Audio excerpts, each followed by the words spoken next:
Deixa eu entrar em algumas perguntinhas, então, e aí depois, se der um tempo, a gente faz aqui também ao vivo, tá? Tirar as dúvidas de vocês. Mas para quem me mandou com antecedência, eu vou responder a dúvida da Roseli. Se a Roseli estiver aí, ela dá um aceninho aí para nós. Ela perguntou assim, como definir o mix, tá, de produto? Então, retomando lá do que a gente falou, a primeira coisa que se uma pessoa está começando do zero, né, ou mesmo se já é uma empresa que está operando, como que eu vou saber o meu mix de produto? Primeiro sabendo quanto dinheiro eu tenho para gastar em produto, né, gente? A gente não sai comprando sem saber a nossa verba. Sabendo a nossa verba, eu vou fazer uma pesquisa para saber quanto mais ou menos que custa cada um desses produtos. O valor de uma blusa é diferente de uma calça, é diferente de um casaco. Então, eu vou ver, né, vou fazer essa pesquisa de quanto que vai custar cada um deles, e aí eu vou tentar fazer essa coordenação que eu falei e distribuir isso, pensar quanto que eu vou comprar de cada produto, em quantas cores eu vou fazer cada um deles, e aí dentro desse penso, eu vou ir definindo esse mix. Eu até, acho que foi hoje ou ontem, eu compartilhei aqui com vocês um pensamento que é bem importante, que é assim, vamos errar pequeno, né, para quando a gente acertar grande. Então, principalmente para quem tá começando, quando a gente faz um mix de produto, a gente começa de um marco zero, mas a gente começa naturalmente a analisar quais são os produtos que dão mais certo, quais são os que vendem primeiro, e aí a gente vai chegando, definindo quais são os produtos icônicos, quais são as referências da nossa marca. Para uma próxima coleção, a gente não deixa de ter aquele produto, mas de uma forma reinventada, com alguma mudança de detalhe, sem perder a característica dele, porque aí aquela minha cliente que vai estar voltando, procurando esse tipo de produto, ela vai sempre encontrar de uma forma diferente, e isso vai fazendo com que eu venda mais, né, para as mesmas clientes. Então isso é um pouco de como se define esse mix, né? É importante que tenha também isso que eu tava falando da coordenação, de que as peças se combinem entre si, e às vezes é melhor a gente fazer uma coleção mais enxuta, né, com coisas que a gente acredita, com produtos que a gente acredita, para que a gente tenha força de estoque, para não simplesmente botar vender e ficar sem estoque, e aos poucos que a gente vai sentindo isso, a gente vai aumentando a compra desses produtos que a gente percebeu que deram mais certo, tá? Bom, respondido então, eu vou responder agora a pergunta da Érica, tá? Se a Érica estiver aqui, ela nos dá um oi também. Ela perguntou se é melhor a gente fazer a coleção por estação, 2 grandes estações, ou se é melhor, que ela percebeu que algumas marcas fazem, de ir tendo novidades toda vez, tá? Toda semana, enfim, sempre novidades. E o que é importante a gente entender? Que uma coisa não exclui a outra. O processo de desenvolvimento de coleção... Oi, Érica! Tô respondendo a tua dúvida aqui. O processo de desenvolvimento, às vezes, pode chegar até 6 meses. Então, tu imagina se a gente começa... E assim, o próprio mercado trabalha basicamente por 2 coleções. Eles lançam matéria-prima a cada 2 vezes por ano, aviamentos, enfim, muitas empresas trabalham dessa forma. Então... E outra coisa, tu imagina tu iniciar um processo de desenvolvimento, gastar aí toda uma energia para fazer poucas peças, para dali 2 meses tu começar isso de novo. Então, assim, o máximo que muitas vezes uma empresa divide o processo de desenvolvimento são 4 vezes, tá? Respeitando as 4 estações. Mas isso não impede que tu distribua esse produto ao longo de um calendário, seja semanal, seja mensal. E isso faz com que o teu cliente, né, o público final, que está percebendo a tua empresa de fora, tenha a sensação de que está sempre entrando produto novo. E isso é muito bacana. Mas não quer dizer que internamente o desenvolvimento está sendo feito de pouquinho em pouquinho, tu entende? Não sei se ficou claro, se ficou tudo bem. Mas a ideia é que tu divida em 2 ou no máximo 4 momentos de desenvolvimento, faça toda a parte de criação, todas essas etapas, e na hora de programar isso com o teu fornecedor, tu pode ir definindo, isso vai entrar em janeiro, isso vai entrar em fevereiro, isso vai entrar em março. A única ressalva que eu faço é que é importante que na entrada inicial tu tenha um volume maior para tu poder ter uma base de estoque, e aí sim tu ir colocando alguma coisa nova, mas sem ter assim pouquinhas peças pingadas, que aí também não funciona, tá? A gente não consegue ter uma sustentação para manter essa operação rodando de estoque, tá? Bom, próxima. A Erika me disse que ficou legal aí a resposta. Bom, Jaque, se a Jaque tiver aí também, ela dá um aceninho aí pra eu ver. Ela me perguntou assim, como que eu faço uma modelagem coerente na minha coleção? Então, se eu entendi bem essa pergunta, eu vou te responder como eu parto lá do início. A resposta é posicionamento de marca. Se a gente tem bem claro quem é o meu público-alvo, para qual é a persona, que é aquela figura, aquela historinha que eu construo para identificar quem é o meu público ideal, quem é a pessoa que de fato eu quero entregar esse meu produto. Se eu fizer análise clara de quem tá ali diariamente abrindo a carteira para consumir o meu produto, eu tenho que fazer uma modelagem respeitando isso, esse DNA, né? Então, o exemplo que eu dei lá no início, se eu tenho de repente um público um pouco mais velho, que gosta de esconder um pouquinho o braço, as gordurinhas, enfim, eu não posso ter um tubinho muito justo, uma modelagem que marque a barriga, ou algo muito de alcinha, que eu vou estar construindo um fit, né, uma forma de vestir diferente daquilo que o meu, né, público gostaria de encontrar dentro da minha loja. Então, a resposta para modelagem coerente é tu ter muita clareza de quem que tu quer atingir, tá? Bom, vamos lá então. Uma pergunta que foi em comum da Alessandra e da Verena, tá? Que elas me perguntaram por onde começar. Então, a gente volta aqui. A gente já tá fechando aí mais ou menos uma meia hora de live. A gente volta ao início, né? Por onde começar, é isso tudo que eu tô trazendo aqui pra vocês, pra justamente motivar quem tá, né? Quem tem esse objetivo e trazer todas essas informações aqui.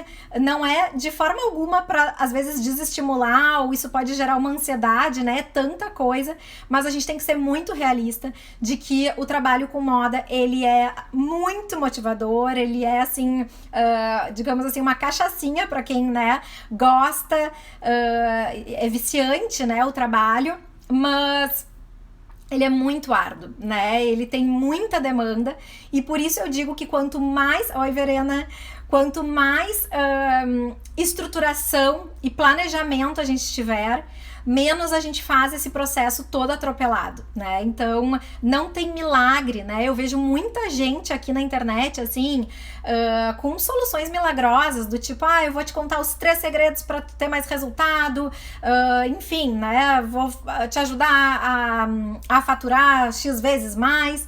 Gente, né? Não existem milagres, existe trabalho muito árduo, existe tu acreditar muito, né? Nisso que tu tá construindo, né? Na tua aposta, existe tu buscar muita informação para validar essas informações, para ver se tem um público que tu tá agradando, né? Tu ir testando as coisas e também muito de a gente encurtar caminhos com quem já tem essa expertise, né? A gente não precisa lá raspar as pedrinhas para tentar inventar o fogo se ele já foi inventado, já foi vivido por alguém. Então, até por experiência, né, na nossa empresa, o que a gente mais fazia era trazer expertise de fora. Então, por mais que a gente estivesse ali vivendo, como o próprio nome já diz aqui, que é ciclo moda na prática, então por mais que a gente ganhe cancha vivendo mesmo, é muito válido a gente trazer expertises de fora de quem já viveu isso, de quem já errou, já testou um caminho, já não deu certo, né? A gente vai encurtando e fazendo com que as coisas deem certo mais rápidas. Oi Mari, tudo bom? Bom, então respondendo isso, tudo se parte, né, de um grande posicionamento, de uma grande crença, para que a gente possa, né, tudo que for definido, a gente passa, na verdade, diariamente fazendo tomadas de decisões, quem é, né, empresário, empreendedora na área da moda ou qualquer uma. Então, se a gente tem esse norte, esse caminho bem definido, nada mais é do que a gente ficar sempre tomando decisões baseado nisso e não ficar mudando, né, a nossa estrada para cada uma das nossas decisões. Então facilita muito, né? Então, primeira coisa, ter esse posicionamento muito claro. A parte do planejamento, então, né, pesquisa em primeiro lugar de todos esses pontos que eu comentei, né? Então, posicionamento, branding, toda a parte de pesquisas para a gente, né, validar a nossa ideia, saber o que o nosso consumidor quer, saber o que está na moda para fazer algo atual, moderno. Enfim, depois a gente define um planejamento, que nada mais é do que uma rota que a gente vai seguir naquela coleção, para também a gente não seguir, não cair na asneira de daqui a pouco perder o rumo ao longo do percurso, que eu acho que é o que mais acontece, né? Quando a gente vê, por exemplo, entra numa marca e tem um produto que não tem nada a ver com o outro, isso possivelmente é porque não tem esse rumo bem definido, né? Essa estrada bem traçada. No momento que a gente tem isso, a gente parte para uma criação. Eu sempre sugiro que a criação, tudo bem, Simone?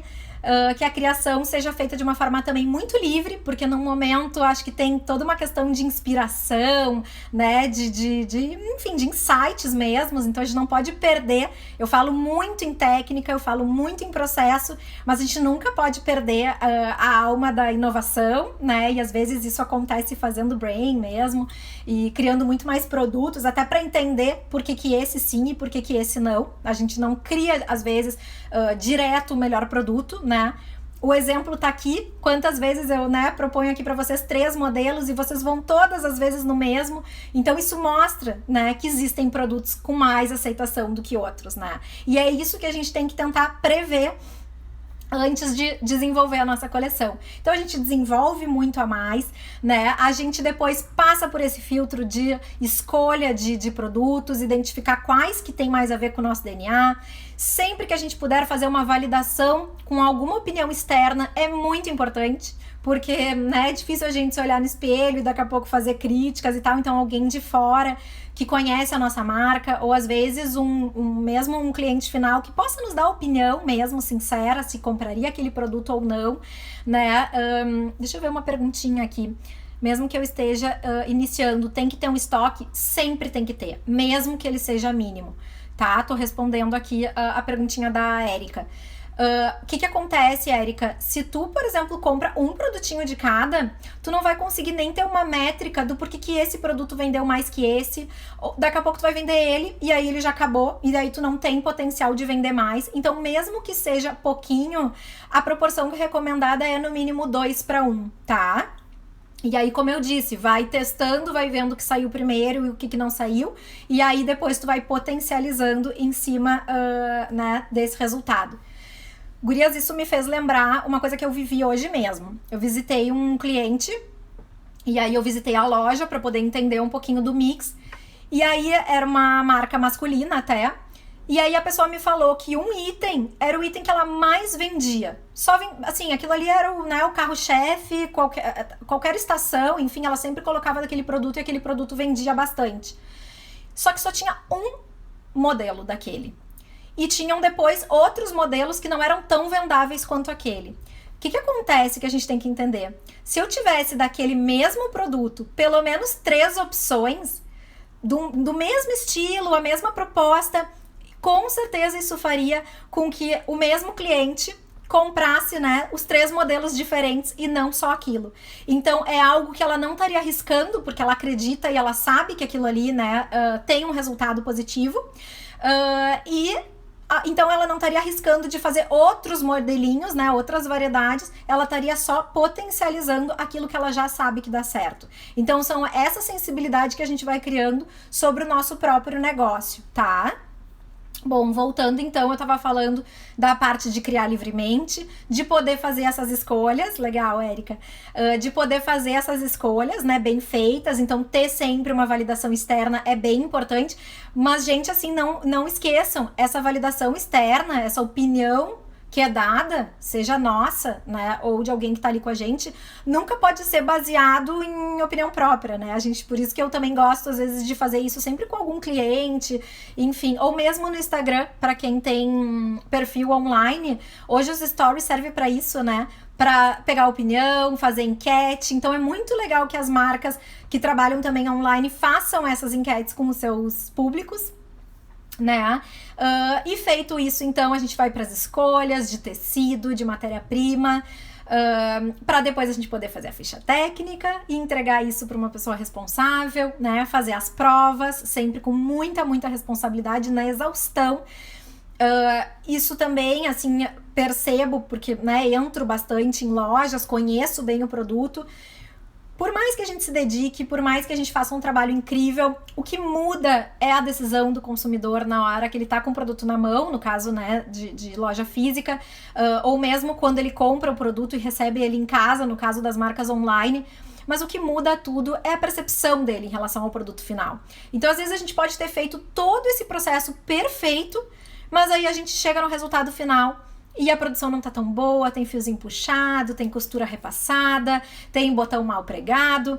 E isso tudo, mesmo para quem não entende, não é profissional, o cliente percebe. Então, assim, quando eu digo que não tem milagre, é porque todo esse processo tem que ser feito na excelência. Isso é muito exaustivo, mas também é muito motivador. Tá, gente? Muito obrigada pela presença de todo mundo aqui. Espero que vocês tenham gostado. Me mandem feedbacks, eu vou amar saber se vocês curtiram. Essa foi uma primeira live, foi um baita de um desafio pra mim também vir aqui ao vivo falar com vocês. Mas o meu objetivo é esse, é disseminar conteúdo técnico com vocês de uma forma muito transparente, muito verdadeira. Então, me mandem direct me contando, né? Repostem, convidem as amigas pra vir, pra gente fazer tudo isso fazer muito sentido, a gente criar uma grande comunidade aqui, tá? Muitíssimo obrigada. Um beijo grande, boa noite pra todo mundo. Nos vemos na próxima live, então, tá bem? Beijo grande, vou encerrando aqui.